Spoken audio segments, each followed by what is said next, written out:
Of course, it's possible to revive friendship between Russians and Americans. I believe the Russian people and the American people want that. They do not want war. They do not want increased military spending. They do not want the fear that they live with of nuclear mutual destruction. Because this is not something that keeps people safe and happy.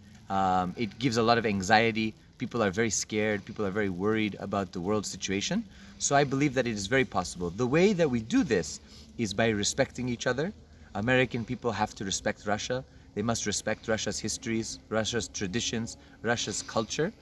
They must respect Russia's national security interests and its overall geographic sphere. And the same is true for Russia to the United States. Russia has been very respectful about the US culture. They import movies, they show different things from the United States. They have a great respect for US people.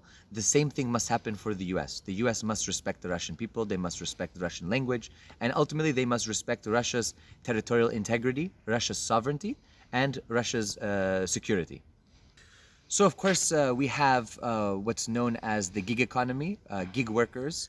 This is in more technical terms what's called the sharing economy. Basically what it means is that companies, corporations, reduce their overall overhead costs and their risks by passing it on to their employees, who are not employees, they are independent contractors.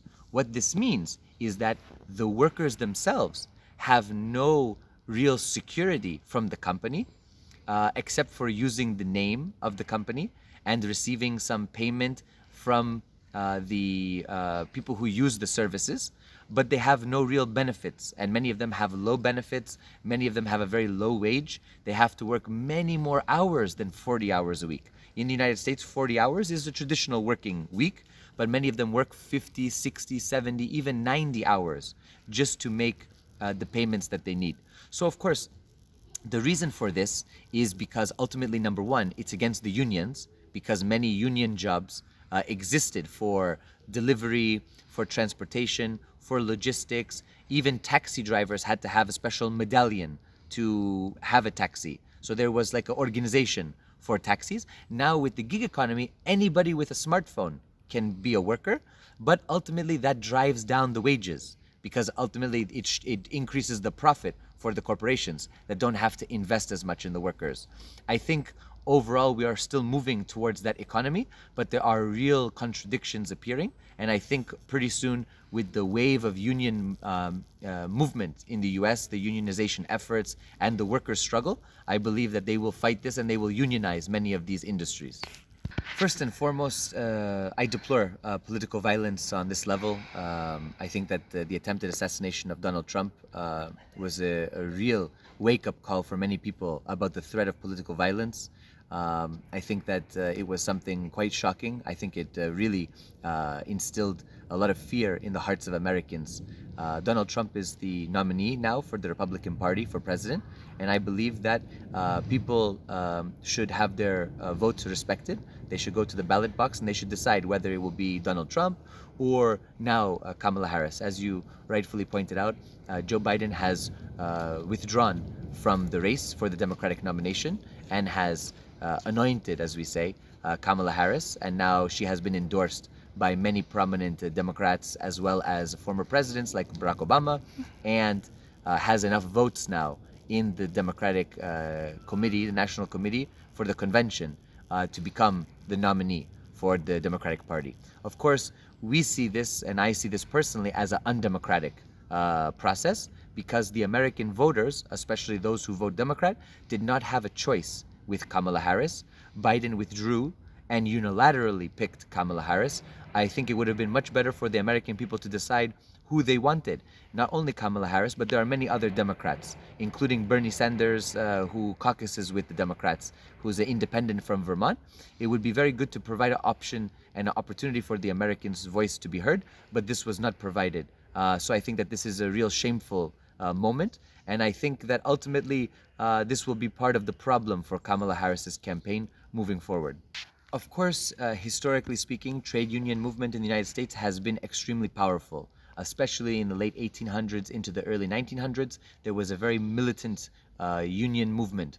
It was combined with revolutionary politics. We're thinking here about the Socialist Labor Party, the Socialist Party, the Industrial Workers of the World, IWW, the birth of the Communist Party. All of these movements had profound impact on the union drive and the union workers.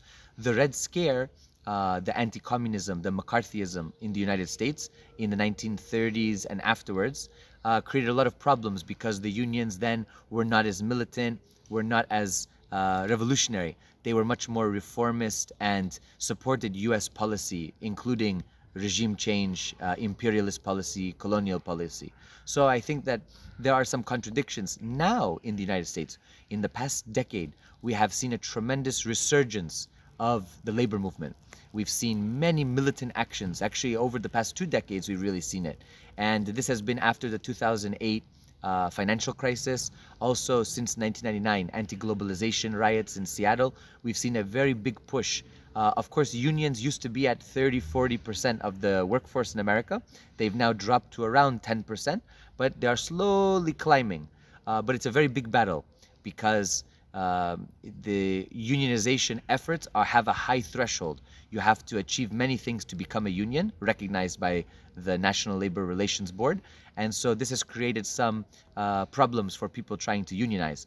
The cons, of course, are this basically the difficulty of becoming a union. The pros are enormous. There are so many advantages to having the unions. They make stronger American workforce, stronger American families, stronger American communities. And ultimately, we are very pro-union, we are very pro-worker. And so we hope that in the coming years, there can be even more effort at unionization and at really giving workers dignity. The problems facing trade unions in the USA are multifold. Number one, there are political problems because trade unions have allied themselves with certain political parties. So it has become quite difficult to understand where their loyalty lies. And amongst their members, there's diversity of political opinions. You have some more revolutionary workers in some unions. You have some more maybe reactionary workers in some unions, and everybody in between. So I think that this is an important contradiction that we have to understand.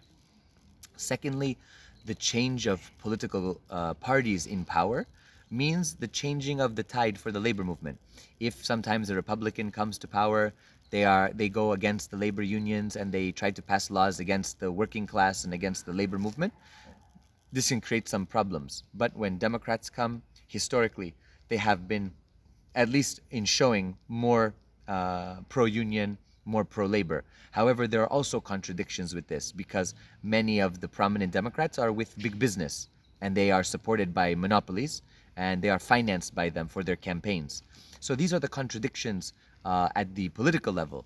Also, at the social level, there has been a lot of propaganda against unions, that trade unions are leftist, Marxist, communist, socialist, and they are dangerous. Or on the other side, that unions are like mafia. They don't work, they are like labor aristocracy, like we say. They just do what they need to do to get money and they don't help the workers. All of these things are problems for the trade union movement, but slowly people are understanding that a lot of this is solvable. We can solve these problems and we can continue to build a strong trade union movement. The homelessness crisis, the crisis of poverty, the crisis of the ills of the society in the United States, the root is capitalism. That is the ultimate root. That's what we see, that's what I see, and that's what we are fighting against. The American nation is the richest in history. We're talking about trillions, even more money that we have. The problem is in the accessibility of people to wealth and, of course, the sharp class divide in the United States.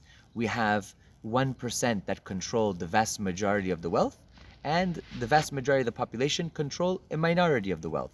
So this disparity is at the root of the problems. So various social ills like poverty and homelessness, even, for example, malnutrition, hunger, drug addiction, all of these social ills are rooted in the fact that American workers do not have the opportunity to have a dignified life. We are advocating for, as I have for all of my life, advocating for workers' dignity, advocating for a fair wage, advocating for health care, education, child care, all of these basic things that workers need to survive and for their families to thrive.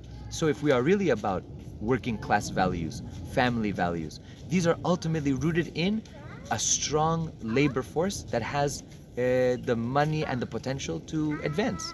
And so I think that that's really at the root of it. And so long as we have a rampant capitalism that only allows for certain people to be very rich and the vast majority of Americans to be very poor, we're going to have all of these social ills and social instability, fragmentation, broken families. If we are able to reinvest in American workers, reinvest in their families and their communities, we're going to have a tremendously strong nation. And of course, we're going to rid ourselves of many of these ills, lessen them to almost non-existence. Like what happens in other countries, like China, reinvesting in the local population, reinvesting to get rid of hunger and poverty. This is our hope, and this is what we are fighting for in the United States.